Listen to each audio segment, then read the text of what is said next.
forward and be part of this presentation.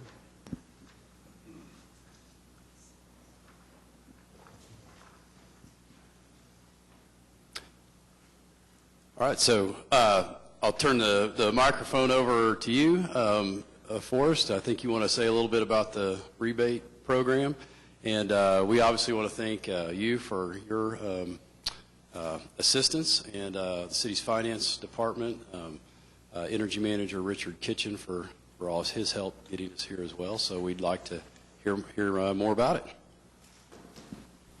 Thank you, Jason. Wasn't just totally prepared for doing this, but first I want to thank Oklahoma City for your business. I mean, we're our largest customer, so we appreciate that. And we've been meeting with Richard well before I started 5 years ago, and just looking for ways to partner with the city on saving energy. And fortunately, I have a team of about 25 people that work for us with clear results, so they partner with Richard, with Corey on this job. And so, you know, I put it all on these guys. They did the research. They got several bids on the project and fine-tuned it to be as energy efficient as possible. But if you haven't been to the garage at night, you need to do that. It's fantastic. You can see the color of your car, if it's a red car or a brown car or a green car. And as you see with high-pressure sodium lighting in a lot of garages, it can be difficult to find your car. So that's all I've got. Just for our part, it was a fairly easy project to take on. I mean, we were glad to be able to coordinate the efforts with what Cotpa's been doing and OG&E and just bringing them together. So that's what's brought us here today. I don't have a comment. All right.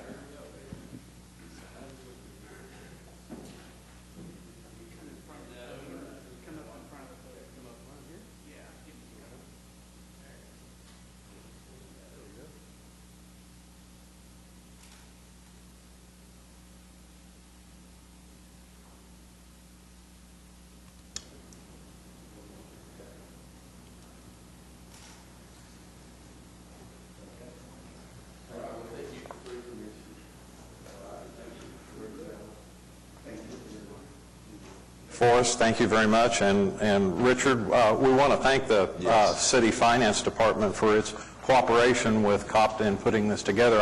I was told that we couldn't have done it without you all. And yeah, I agree with what Barney's saying too. I do thank OG&E for their partnership in this, but it's really great when you see the departments coming together like this to work together and then working with a great partner like OG&E to get something like this accomplished. So thank you all. And thank you all for your work. It's good. okay, are there any citizens to be heard today? If not, we'll go on to approval of the minutes. We have 4 sets of minutes to approve. First of all, the minutes from the Cotpa board meeting held on February 1st. Is there a motion? It's been moved and seconded. All in favor say aye. Aye. Opposed, same sign.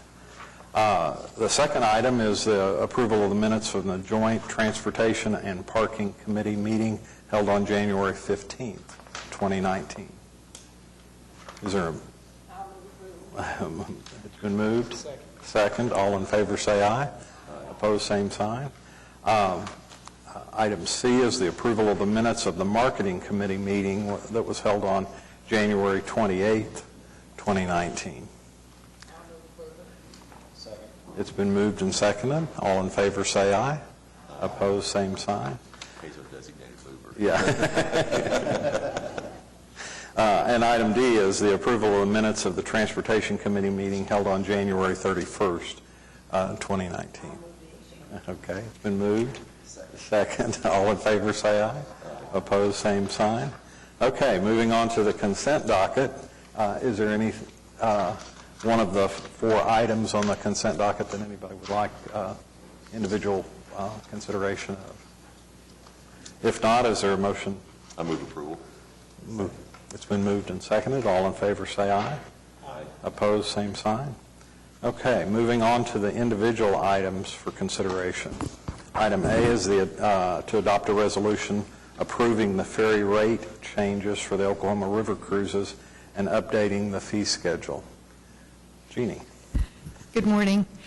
The purpose of this mainly is to improve some of the efficiency of the operation on the ferry. A huge percentage of our riders pay these rates anyway, so it makes more sense to streamline the boarding process and help out with creating more efficiencies. This will especially be true as we get more locations. Yes, absolutely. As we're adding more landings, to be a per stop fee is no longer a logical way to go. That's good. Any discussion? With the item. It's been moved and seconded. All in favor say aye. Aye. Opposed? Okay, thank you. Item B is to receive the Oklahoma Railway Museum report. Jason? Yes, this is the annual report that the Oklahoma Railway Museum provides to Cotpa each year. Just as a reminder, Cotpa does own railroad right-of-way, the old Katy Railroad right-of-way, and the Oklahoma Railway Museum actually operates an excursion train on a portion of that right-of-way that we own, and that's outlined in your memo. It's basically just west of I-35 from about Northeast 50th on the north down to 10th Street on the south. And so the partnership there with the Oklahoma Railway Museum is a good one in that they're able to run excursion trains. They actually provided almost 20,000 passenger trips last year. Their trains run twice a month on Saturdays, and I believe their season is like April through August. So they stay pretty busy with their excursion trains. But really the benefit to Cotpa, besides being able to utilize that railroad right-of-way, is that they do a really good job in helping us maintain that property that we own. So they actually maintain the tracks. They maintain them according to FRA standards. You'll notice in the report they actually had some inspections that were conducted last year. And I believe they invested right around $120,000 in those tracks that are on our railroad right-of-way. So again, it's just an opportunity really to provide this information to the trustees and really just kind of have a quick discussion about that partnership. So we look forward to working with them in the future.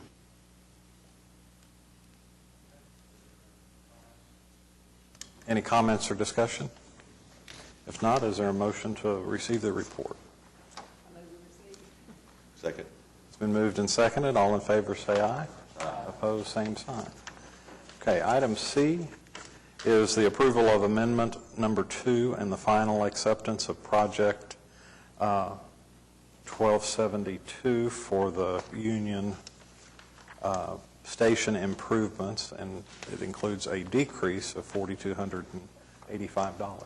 So we have, with item C, we are completing yet another project at Union Station to keep that historic building in good condition.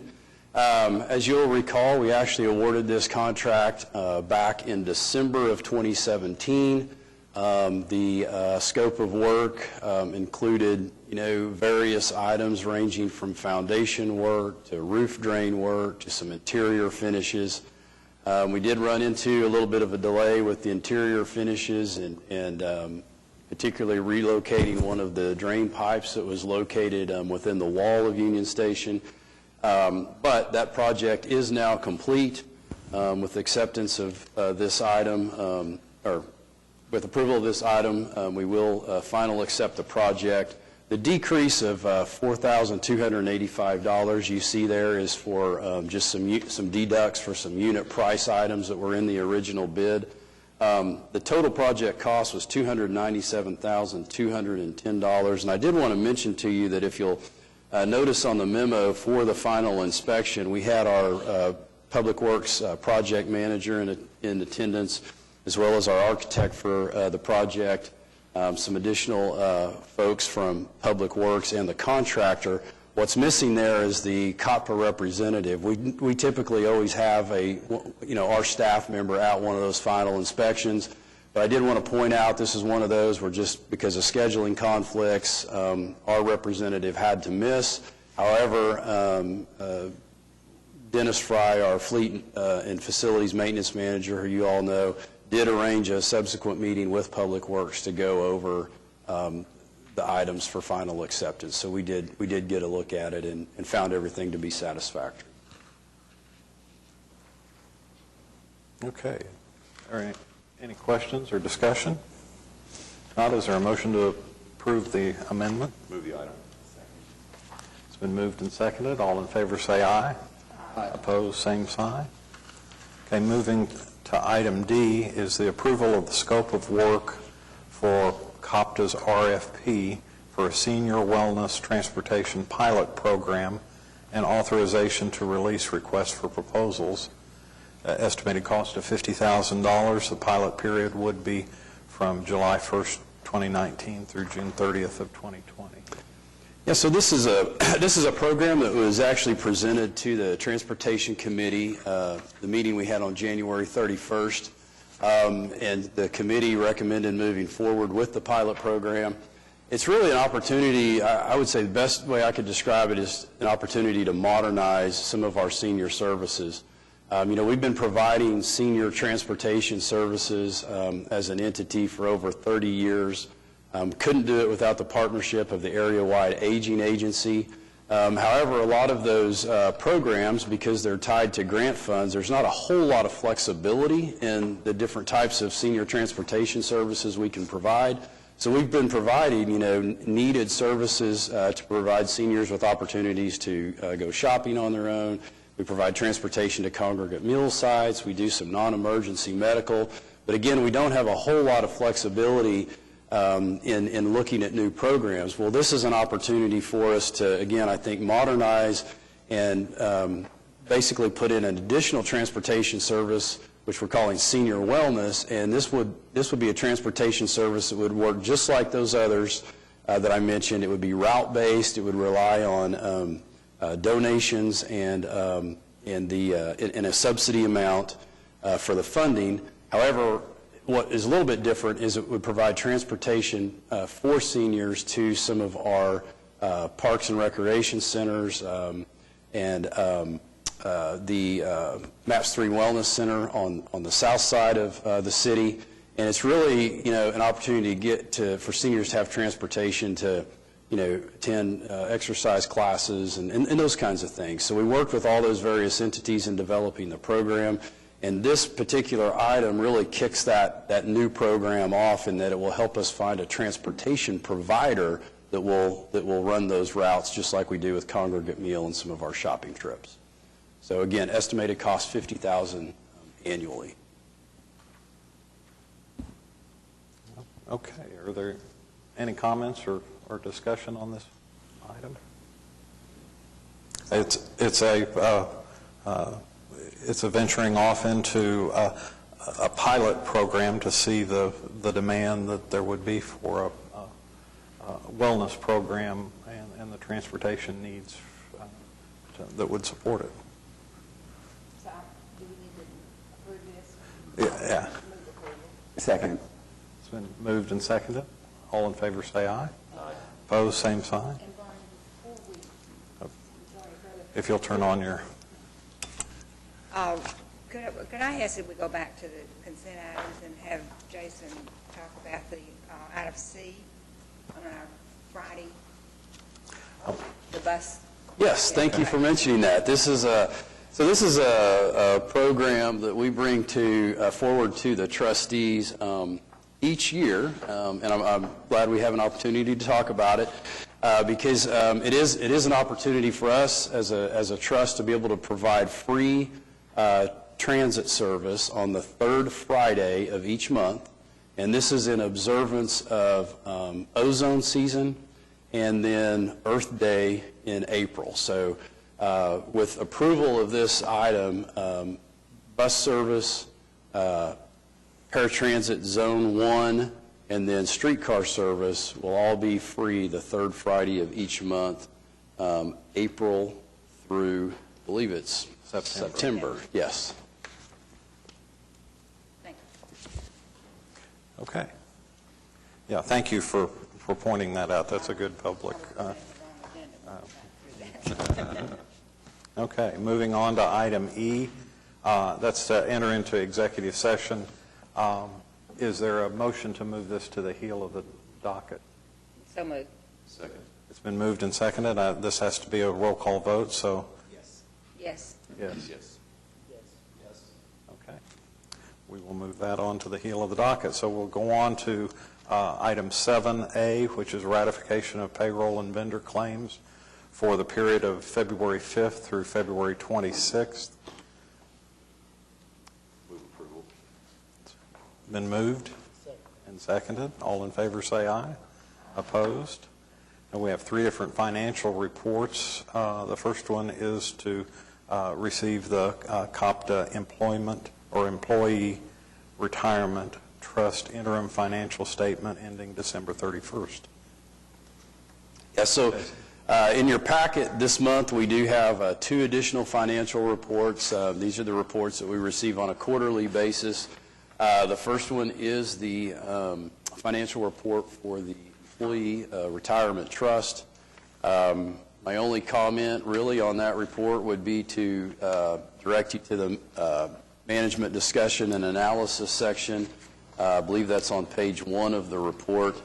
The two items that I think that stick out to me, at least in that, is that you'll notice on the fair market value of our investments for the pension, it's $12,144,928. If you read the management discussion and analysis and you look at some of the tables in the report, you'll notice that's a decline of about $947,000. And as I'm sure you all are familiar, and this was provided to us as a reminder again yesterday in our pension committee meeting, just that the fourth quarter of the last calendar year was a pretty difficult quarter for returns. So a lot of that decline that you see there is attributable to really kind of how we finished up in the fourth quarter. Although we don't have an updated statement for you at this time, our investment advisor, sharing some of the returns and the recovery that we've seen in the first quarter of this calendar year, a lot of that has been earned back. But I just thought that was worth a comment because we usually don't see that type of a fluctuation. The other thing I would mention to you is just that I'm looking at the funding ratio as of July 1st, 2018, the beginning of this fiscal year. Our funding ratio on the pension is 84.25%, up from 83.17 the previous year. So that indicator continues to go in the correct or the right direction. And then I can talk just briefly about the interim financial. Okay. Transition on into the second So and third item. on the interim financial, my only comment there is just a reminder that this report does differ from the budget to actual that we typically talk about because it compares really 6 months of this fiscal year to 6 months of the previous fiscal year. And so you really are able to do a year-to-year comparison in terms of our net position, a year-to-year comparison of revenues versus expenses, and even cash flows if you want to look that far. But that is provided for your information only, and I think our controller from the city, Laura Pappas, she did a good job last month, I believe, presenting the overall Cotpa financial report, which is laid out in a very similar fashion, comparing year over year. And then I would direct you to the last report. This is our typical budget to actual that we look at every month, and it is a ways back there, so I'll give everybody, including myself, some time to get to it.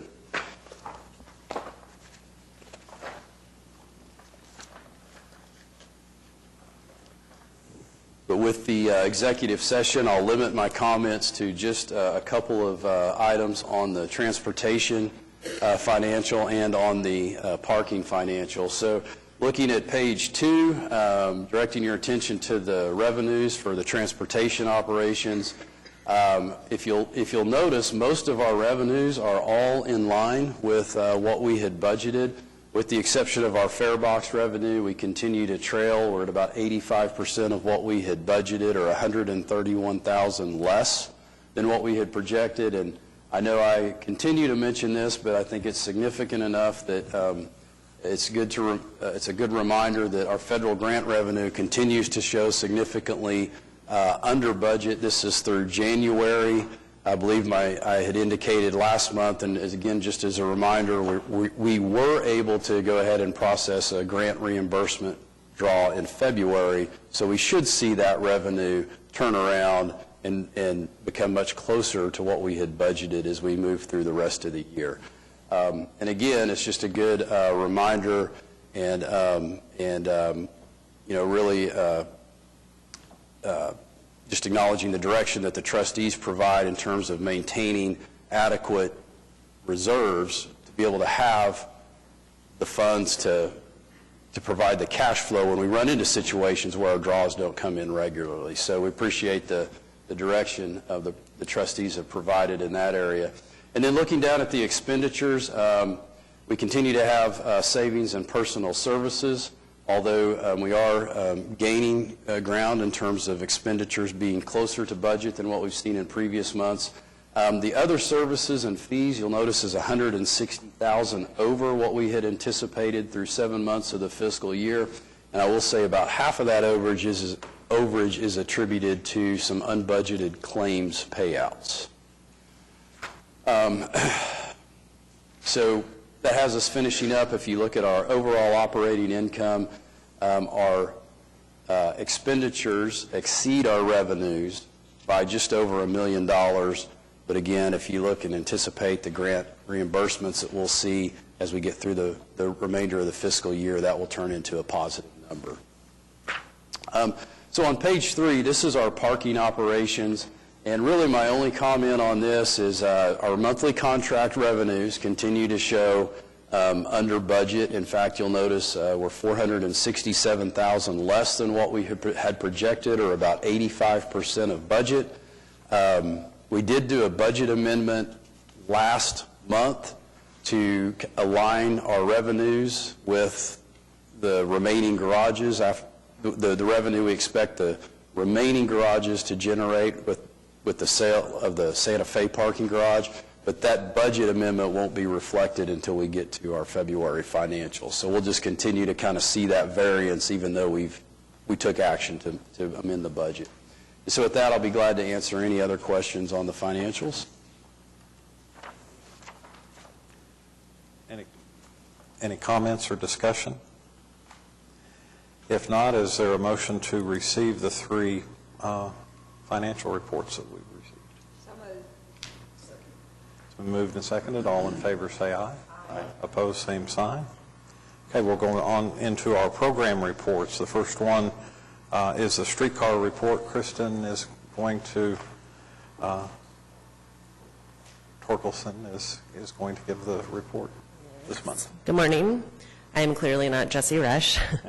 So just pretend like I am for the first half of this presentation. I'm going to be doing the operations portion for him, and then I'll do the outreach portion for me. So we'll get started. So overall, we've taken some approaches in trying to decrease the route time for the streetcar. So we've been obviously studying the traffic pattern since we've been operating. I'll show you a slide here in a minute. But we added some enhanced pavement markings along Robinson and Hudson to help inform people in their vehicles to not park over the white line, which has been an issue. And then we also added some transit signal prioritization in 2 phases. You can see here phase 1, which was a decrease of 3 minutes total route time. And then phase 2 was a decrease of 5 to 7 minutes. And those are the locations. So here's kind of the overall where we started as to where we are now. So you can see the phase 1 total loop time was 52 minutes. Your peak frequency numbers are there, and then off peak. And then the phase 2 portion, another decrease as well. So you can see those minutes and the headways and everything there. And then the overall target for what we're still working towards. And then here's an example of all of the paintings that we did along Robinson, which have been very, very helpful. So that's been good. And also on Hudson. And then part of the reason why Jesse isn't here today is that he was part of the Streetcar Summit in Tucson, Arizona, and was sitting on a panel discussion for that. And then Kevin and I gave a presentation to the YLX Youth Council on the streetcar, and then we also gave them a tour afterwards. So that's their group. And then the mayor took the George Washington University women's gymnastics team on the streetcar for a tour. They had a great time. And then we also had our first wedding on the streetcar. So Cotpa Communications and KJ103 put this on, and it was very successful. It was beautiful Valentine's Day, so everybody had a good time. And then here are our ridership numbers up until February the 24th. So you can see all the way from the beginning when we first started operating, the numbers are high. And then week 7, or no, I'm sorry. Yep, week 7 is where we started revenue service. So you can see that the numbers dropped off a little bit there, which is what we expected to happen. Also, there's no Sunday service that day because that was the one day that we gave the operators off because they'd been working nonstop. And then, so we had the fare collection started on February the 2nd, and so I coordinated volunteers to help, just like we did for opening weekend, if people had questions about using the ticket kiosks or the token transit app. So we had different volunteers stationed throughout the route between 11 a.m. and 5 p.m. to help with people and any questions they might have. And then I gave a streetcar ride to a group from Concordia, and they have different levels of like assisted living, independent living. So we had a group of about 14 people, rode the entire downtown loop, and then had lunch at Cultivar. And then I also gave a presentation to a neighborhood alliance group. And then I sat on a panel, and it was about optimizing the user experience, and this is part of the German-American Chamber of Commerce. It was a very interesting discussion. Like I said, gave a presentation to YLX. I gave a presentation to a women's networking group. I will literally give a presentation to anybody who asks me. And then I had an interesting meeting. There's a group who wants to bring a conference here, but instead of just like putting everybody in a hotel room and using, you know, this one ballroom and this one hallway to network, they actually want to use the entire streetcar Bricktown loop and have different venues set up everywhere, which I thought was a very interesting idea. So we talked about doing that. And then we have a regular meeting with the Thunder, the Continental, OKCPD, and Public Works just to discuss overall downtown traffic. And that's all I have for today. Do y'all have any questions or comments? You said you had an interesting meeting. What does that mean? With there was a chamber group, you said? With the conference people? Yeah, you said. Yeah, so it's a group that would come from the OU Health Sciences area and the Innovation District, but they want to do something new. So everybody does the same thing, where you go to a hotel, you have different sessions in the ballrooms, your networking sessions are in the hallways, but they want to utilize the streetcar route and do just the Bricktown loop but have different venues along the way. So you might have like 5 different ones, but then you could do like maybe a restaurant for your networking opportunity, just so it's not the same old, same old. So, and that would be probably in October of this year. Anybody else? We saw one slide that showed your ridership numbers, and it's not in the packet. Will we start getting those on a monthly basis? Yeah, we'll make sure we include those in as the the statistics start building. Right. So recognizing it's new. So, but that's great. So thank you. Sure. Any other questions for Kristen or discussion? Okay, thank you. Thank you. Okay, the next report is a long-range planning report. Larry?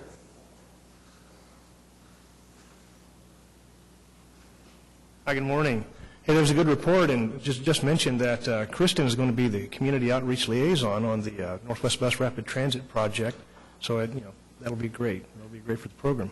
I've just got a few comments today about the Northwest BRT, about the build grant, and also just some other items, especially about collaborations with ACOG. I should mention that you all know what Bus Rapid Transit is. Some folks who might see this online might not. So just to give a sense, basically is a very high amenity, high quality bus-based transit system that provides basically rapid, reliable, and efficient service, and it does so in a rail-like manner, okay? And it does it at a substantially lower cost. And there's a lot of different elements. You know a lot about those. We're hoping people will come out to our website and maybe learn a little bit more about those. And about the public, just yesterday, we had a successful open house. Yesterday was kind of a cloudy, chilly day. We had a lot of people who came out to Trinity Baptist Church for what we call an open house session.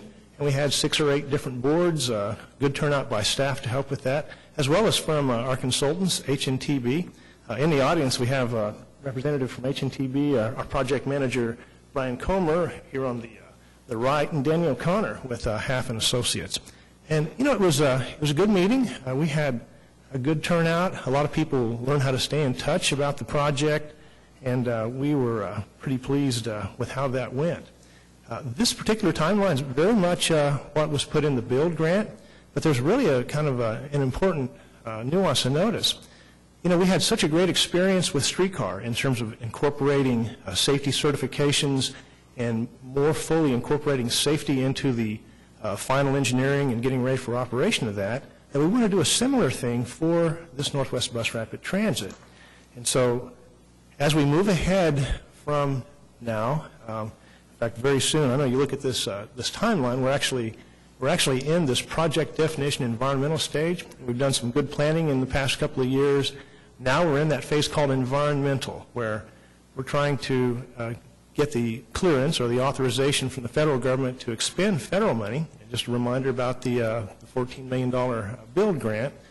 And, you know, in order to get that authorization, we need to take a closer look at the route and look closer at where the bus rapid transit might start, et cetera, and make sure that we identified any potential adverse impacts that might relate to populations, natural environment, historic properties, parklands, et cetera.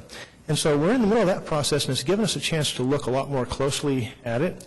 And probably next month we'll wind up extending that contract just a little bit, maybe making some modifications, because the federal shutdown really did cost us some time on some of the activities of it, but we'll catch all that up. But, you know, timeline's a very helpful thing to look at. Again, we're still looking at the prospect of trying to be operational in the year 2023. You know, along those lines, let me just mention that this was one of the boards we used to show the routing and the potential stops and some route options. And, you know, I mentioned about safety. We started having conversations about safety on the project really last summer, last fall.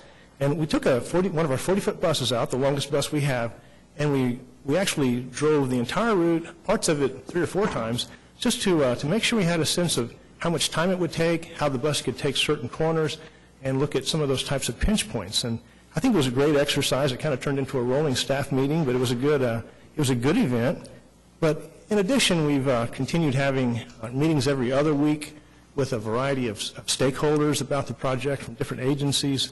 We've actually had meetings with about 10 different property owners along the route, because if we are looking at putting a transit stop at a given intersection, these platforms are a little more significant, so we want to make sure they're aware and that we already start to take into consideration some of their thoughts in the design process. And there's just really a lot going on. This particular project does contemplate some park and ride lots. There's a lot of different options out there, and we've already been visiting with some property owners about the prospect of either leases or whatever, one of them being a city trust.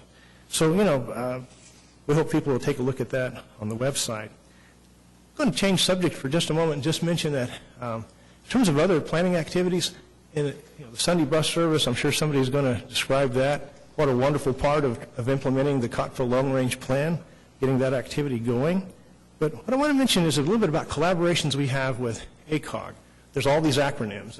ACOG is the Association of Central Oklahoma Governments, and they and we work together on a lot of different activities.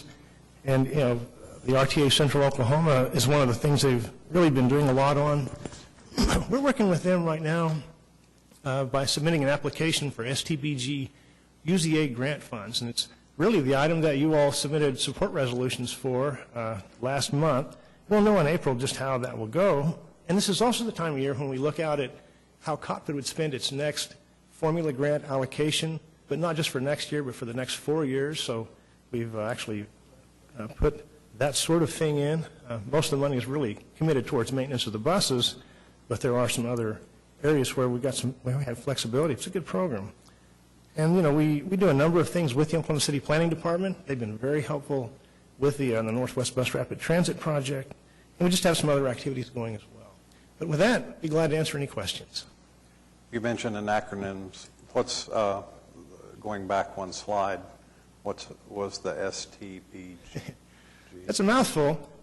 It's called Surface Transportation Block Grant. Surface Transportation Block Grant, STBG, and it's for the UZA urbanized area. About $18 or $20 million a year comes from the federal government to ACOG, and between an application process and a review process, basically the different entities compete for, what those funds should be used for. So there's a prioritization system, and really what we worked with ACOG on in the past year is trying to find a way to modify the criteria to where the criteria really match more what their long-range plan goals were, really their idea. And transit and bicycle and pedestrian activities are important. So transit projects really have more of a competitive opportunity this year. So we'll see what happens. Two questions, Larry. Just building off that. DBE for Cotpa, what am I missing? I'm sorry, that acronym? Well, okay. Disadvantaged business enterprise. We work, we strive to make it where disadvantaged business enterprises can be part of some of our federal procurements. So, yeah. And then along the BRT route, what has our outreach been so far to the Asian district, to their leadership? Last night, as a for instance, we had two individuals come. One of them, Toon Lin, a fellow that we've been acquainted with for a while, who is basically very, very active in the Asian District Chamber of Commerce, doing a lot to revitalize it. So I can tell you about other outreach, but Toon and Dr. Lam were among the people who wrote letters of support for the Build Grant. So there's a good group of folks who've been supporters, and we hope to continue, to be able to cultivate that support and make sure that those businesses realize the economic opportunity. Yeah, Toon's the guy. Toon and the group that they've put together over there, they're so excited about, revitalizing that area, continuing its revitalization, and so you couldn't have found a better partner with them in the Asian District Group. So, a lot of great people along the corridor, and just a lot of interest in really so far support for the project. It's been good. Any other questions? If not, thank you, Larry. Okay, we have a marketing, customer relations, and technology report from Michael. Good morning. We've had a very exciting February, a lot of things going on. So we're just going to kick off, make sure actually I can get this working. We've had a series of videos produced to help promote the Sunday service. And one of the things that we've used is our mayor and our city council, who have helped ensure that the funding was made possible. And they've been a key part of our communication program each week as we continue to celebrate the addition of Sunday service. And so we took 7 days was our theme overall, if you'll remember. We had a really great kickoff, and then we decided to continue that celebration for 7 weeks after the kickoff. And what we saw was quite a bit of excitement about the giveaways and the different types of things that we're offering on the buses, and we continue to see good crowds show up. In fact, I believe last Sunday was one of our largest Sunday ridership days, and so that we'll just continue to see that grow and that build over time. But it's been a great opportunity to engage our public officials in this capacity. So here's the very first one that kicked off that week. Hi, I'm David Holt, the mayor of Oklahoma City. And this Sunday, our transit options will grow. Sunday bus service has arrived. Join us this Sunday at the Downtown Transit Center for a day of celebration and giveaways as we launch Sunday bus service. Where public transit goes, community grows.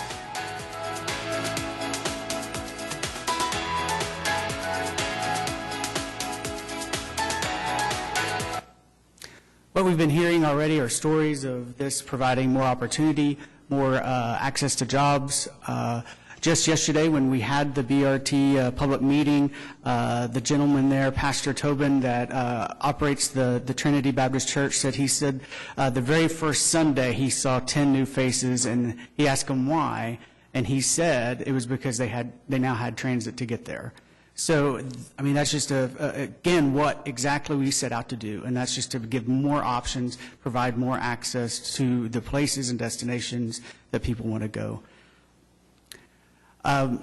And just real quick before I leave that, just with last night's BRT discussion, we had a really good engagement of individuals from many walks of life, Toon included, and I had an opportunity to definitely talk to him about the festivals and the things that they have planned for that, and how buses that we hope that we will be able to use our service to get people to that as a destination, even if it requires detours at times when we have different services going through an area that they might be.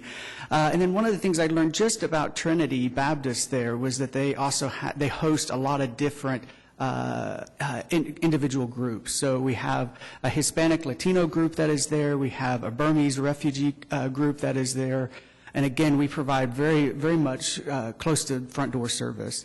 So we're going to continue to use those connections that we made last night to continue to build that relationship, so that way we ensure that they are aware of what services are available to them. And of course, that's a service that runs until midnight weekdays. So we want to continue to build that relationship and see that grow. One of the other things that we're continuing to see take place here is just the community support from our corporate community here.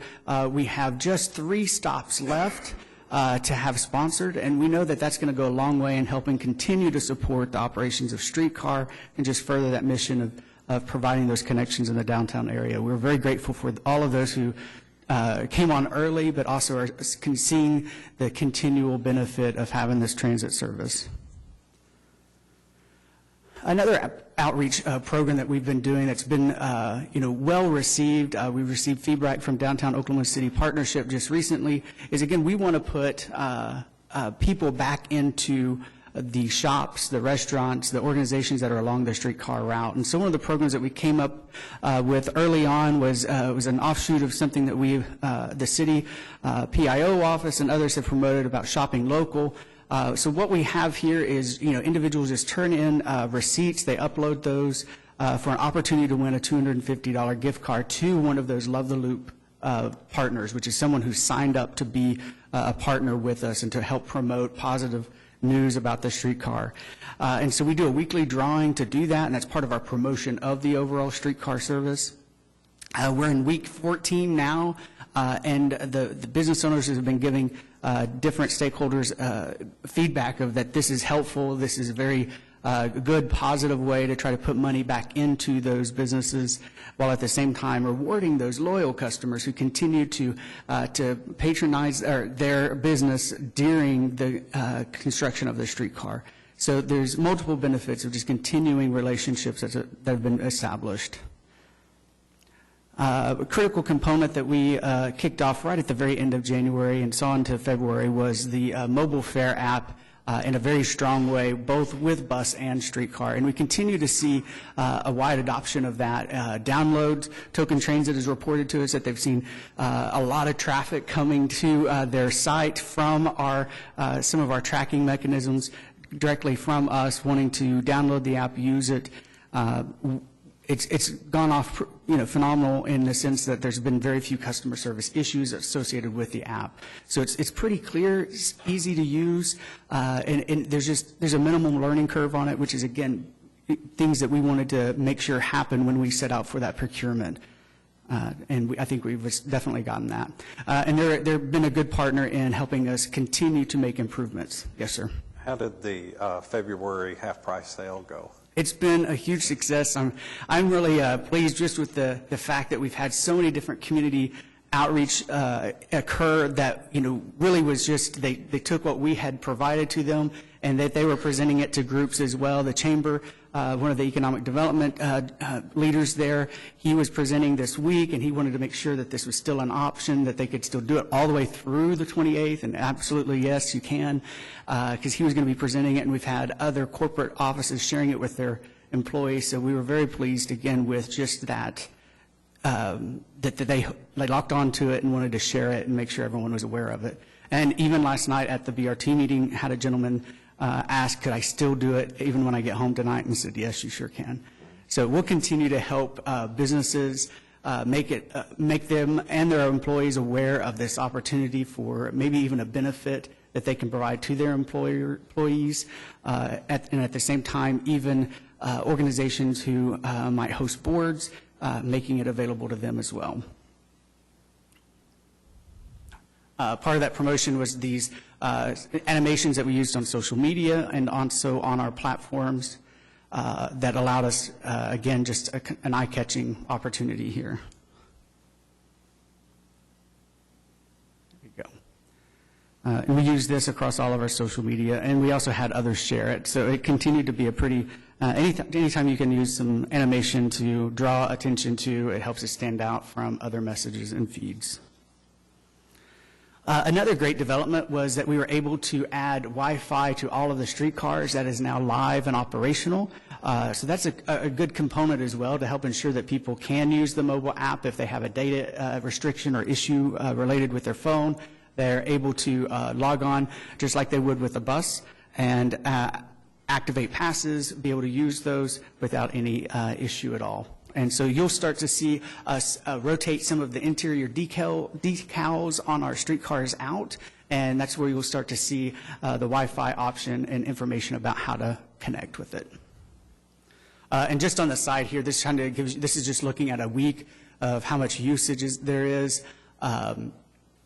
It's just a very important aspect of commuting these days, and it helps also offset wait times in regards to destination of getting to a place.